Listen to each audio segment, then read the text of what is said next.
Why are you having trouble focusing? I feel like this is another epidemic, right? I feel like everyone I'm meeting is having issues, whether you're an adult or a child or a senior.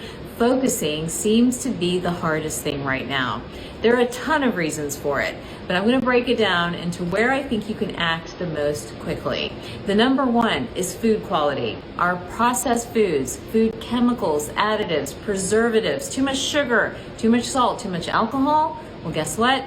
They pickle our brains, and that in turn leads to issues with concentration and with focus. I think the second most common reason is honestly, we're not sleeping enough. We are wired, we are connected, overly connected to email and social media and so many other things, and it doesn't allow our brains to rest. So carving out dedicated time for sleep is now a major priority. The brain actually needs to sleep. It needs its REM sleep. It needs its deep sleep for it to recover, rejuvenate, and allow you to focus.